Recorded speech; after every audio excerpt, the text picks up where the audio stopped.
ప్రేక్షకులందరికీ నమస్సుమాంజలి. మనం అక్టోబర్ మాస ఫలితాలు చెప్పుకుంటున్నాము. అక్టోబర్ మాస ఫలితాల్లో తదుపరి 12 రాశుల్లో తదుపరి రాశి వృశ్చిక రాశి. వృశ్చిక రాశికి అధిపతి కుజుడు. వృశ్చిక రాశిలో విశాఖ 4వ పాదము, అనురాధ 4 పాదాలు, జ్యేష్ఠ 4 పాదాలు ఉంటాయన్నమాట. ఈ గ్రహస్థితి ఎలా ఉంది అని అంటే కనుక వృశ్చిక రాశిని అధిపతిగా లగ్నంగా తీసుకుంటే కనుక కుంభంలో రాహు ఉన్నారు, మీనంలో శని ఉన్నారు, మిథునంలో గురువు ఉన్నారు, సింహంలో శుక్రుడు కేతువు ఉన్నారు, కన్యలో రవి బుధుడు ఉన్నారు, తులలో కుజుడు ఉన్నాడు. ఇది గ్రహాల స్థితిగతులు 1వ తారీఖుకి. అదే 3వ తారీఖున బుధుడు కన్య నుంచి తులకు వస్తారు, 10వ తారీఖున శుక్రుడు సింహం నుంచి కన్యకు వస్తారు, 18వ తారీఖున రవి కన్య నుంచి తులకు వస్తారు. ఇది గ్రహాల చలనం అన్నమాట. ఇక ఈ సెప్టెంబర్ 22 నుంచి అక్టోబర్ 2వ తారీఖు వరకు దేవి నవరాత్రులు జరుగుతున్నాయి. ఈ దేవి నవరాత్రులు చివరి 2 రోజులు అంటే అక్టోబర్ 1, 2 తారీఖులు మహిషాసురమర్దిని రాజరాజేశ్వరి అవతారం జరిగింది. ఈసారి మనకి 11 రోజులు వచ్చినాయి. 22 నుంచి 2వ తారీఖు అంటే 11 రోజులు వచ్చినాయి. అమ్మవారిది ఒక అవతారం పెరిగినట్లు అనమాట. ప్రతి 10 సంవత్సరాలకి అమ్మవారిది కాత్యాయని అవతారం అని అది వస్తుంది అట్లాగా. అందుకని ఈ సంవత్సరం అలాగా మనకి కాత్యాయని అవతారం ఒకటి, మనకి ఎప్పుడు ఉండే అవతారాల కంటే కాత్యాయని అవతారం ఒకటి ఈ సంవత్సరం మనకి పెరిగిందనమాట. ఇది ప్రతి 10 సంవత్సరాలకి ఇట్లా జరుగుతుందట. ఇంకా వృశ్చిక రాశిలో వాళ్ళకి ఈ మాసం ఎలా ఉంటుంది అంటే వీళ్ళు చాలా మంచి వార్తలు వింటారు, చాలా సుఖంగా ఉంటారు, వీరు శుభకార్యాలు చాలా చేస్తారు. ఇంకా ఏంటంటే కుటుంబంలో సౌఖ్యం కూడా ఉంటుంది వీళ్ళకి.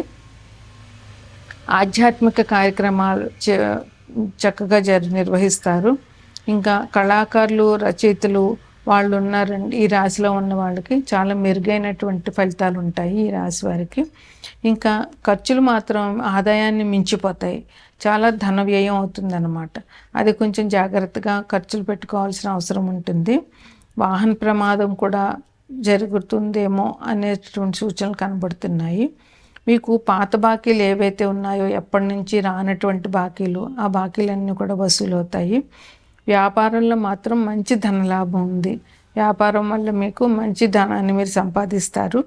కుటుంబం కూడా సౌఖ్యంగా ఉంటుంది కుటుంబం వాళ్ళతోటి. ఇంక మీరు శుభవార్తలు వింటారు. అధికారులు మన్నన పొందుతారు. విద్యార్థులకి మంచి అవకాశం, ఈ నెల బాగుంది. అందువల్ల వీళ్ళకి మంచిగా వాళ్ళు అనుకున్నగా చదవగలగడం, వాళ్ళు అనుకున్నటువంటి క్వశ్చన్స్ రావడము, లేదంటే వాళ్ళు తలుచుకున్నట్టుగా సబ్జెక్ట్ ఉండడము, లేదా సబ్జెక్టులు ఇదివరకు ఉన్నటువంటి డౌట్లన్నీ క్లియర్ అవ్వడము, ఇట్లాంటి వాళ్ళకి ఏవైతే ఇబ్బందులు చదువులో ఉన్నాయో ఆ ఇబ్బందులన్నీ ఈ మాసంలో తీరిపోతాయి అన్నమాట. ఇంక వ్యవసాయదారులకి ఒక మోస్తరుగా ఉంటుంది. వర్షాలు తగ్గినా కూడా ఇంకా కొంచెం దానికి సంబంధించిన నష్టాలు ఉన్న రైతులకి కొంచెం ఇబ్బందికరమైన వాతావరణమే ఉంటుందన్నమాట. ఇక మీరు మంచి వార్తలు విని శుభకార్యాలు చేస్తారు. ఆధ్యాత్మికంగా కూడా మీరు ధన వ్యయం చేస్తారు. అందువల్ల ఈ రాశి వారికి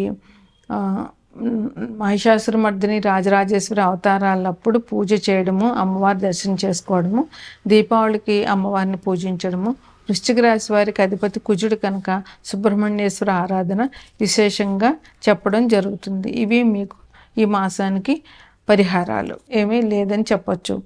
ఈ రాశి వారికి ధనం దొరుకుతుంది, ధనంలో ఇబ్బందులు ఏమి ఉండవు, ధనలాభం బాగానే ఉంటుంది. మీరు ఏ పని మొదలుపెట్టినా కూడా విజయవంతంగా పూర్తి చేస్తారు. కాకపోతే మీకు ఇంట్లో గొడవలు కొంచెం ఎక్కువగా ఉంటాయి. మీరు వివాహ ప్రయత్నాలు ఎవరైతే వివాహం కావాలని అనుకుంటున్నారో వాళ్ళకి ఈ మాసంలో వివాహం కుదరడము, లేదంటే వివాహం అన్నీ మ్యాచ్ సెటిల్ అయిపోయిన వాళ్ళకి పెళ్ళిళ్ళు జరగడము ఈ మాసంలో జరిగే అవకాశాలు ఉన్నాయి. మీకు ఎప్పటి నుంచో ఉన్నటువంటి కోర్టు సమస్యలన్నీ కూడా ఇప్పుడు పూర్తయిపోయే అవకాశం వచ్చింది అంటే, లేదా పూర్తిగా ఇంకా ఒక కొలిక్కి వచ్చేస్తుంది అన్నమాట. దానివల్ల ఇబ్బందులు తగ్గిపోతాయి అన్నమాట. ఇంకా మీకు కొత్త నగలు కొంటారు, ఏ విషయమైనా కూడా వాయిదాలు వేయొద్దు. రేపు చేద్దాం, మాపు చేద్దామని అనుకోకుండా ఎప్పటి పని అప్పుడు పూర్తి చేయడం అనేటువంటిది ఈ మాసంలో మీరు చేయడం చాలా అవసరం. ఇంకా కొన్ని అశుభవార్తలు కూడా వినే అవకాశం మీ రాశి వారికి ఉంది. అందువల్ల జాగ్రత్తగా ఉండండి. ఇంకా మీ అన్నదమ్ములతో మీకు గొడవలు వచ్చే అవకాశం ఉంది కనుక మీరు ఒకవేళ గొడవ జరిగే పరిస్థితి ఉంటే అక్కడికి ఆగిపోవడం, మాట్లాడకుండా ఉండి మౌనం వహించడమో చేయడం మంచిది. ఎందుకంటే మాటకు మాట పెరిగితే గొడవలు పెద్ద అవుతాయి. అన్నదమ్ములతో విరోధం అన్నది ఎవరికి హర్షించేటటువంటి విషయం కాదు. అందువల్ల మీరు జాగ్రత్తగా ఉండండి. అన్నదమ్ములతో గొడవలు పడద్దు. ఇంకా ఉద్యోగంలో ఉన్న వాళ్ళకి సస్పెన్షన్ అయ్యేటటువంటి అవకాశం ఉంది. అందుకని మీరు జాగ్రత్తగా 1-2 సార్లు ఆలోచించి మీ ఆఫీస్లో మీ వర్క్ని చేయండి. దాని ఒకవేళ తప్పు జరిగితే సస్పెన్షన్ జరిగేటటువంటి అవకాశాలు, ఆఫీస్లో కొంచెం ఉద్యోగంలో ఒత్తిడి జరిగేటటువంటి అవకాశాలు ఉన్నాయి కనుక మీరు ఆఫీస్ విషయంలో జాగ్రత్తగా ఉండండి. ఇక ఇంట్లో భార్యతోటి గొడవలు జరిగే అవకాశాలు ఉన్నాయి, భార్యాభర్తలు ఇద్దరికి. అందువల్ల భార్యాభర్తలు కూడా కూర్చుని మాట్లాడుకోవడము, గొడవ పెద్దది కాకుండా చూసుకోవడము చేయాలి. లేదంటే ఇద్దరికి మానసిక అశాంతి, దానివల్ల కుటుంబంలో సమస్యలు, చిక్కులు ఉంటాయి. ఇక గుప్తరోగం సంబంధాలు ఉన్నాయి. గుప్తరోగం వచ్చేటటువంటి అవకాశాలు ఉన్నాయి. చెడు అలవాట్లు ఎవరికి ఉంటాయో వాళ్ళకి. అందువల్ల కొంచెం జాగ్రత్త వహించండి. స్త్రీల మూలంగా వచ్చేటువంటి అపనిందలు, అవమానాలు కూడా ఈ రాశి వారికి గోచరిస్తున్నాయి. అలాగే అకారణంగా విరోధాలు, మీరు గొడవ పడకపోయినా ఎదుటివాడు వచ్చి మీతో గొడవ పడే అవకాశాలు ఉన్నాయి. అప్పులు కూడా పెరిగేటటువంటి అవకాశం ఉంది.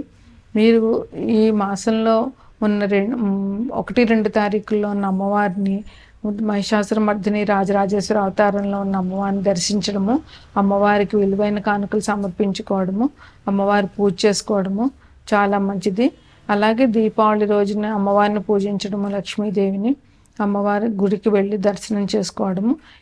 అలాగే వృశ్చిక రాశి వారికి అధిపతి కుజుడు కనుక సుబ్రహ్మణ్యేశ్వరునికి సంబంధించినటువంటి పూజలు చేయడము ఈ రాశి వారికి చెప్పేటటువంటి.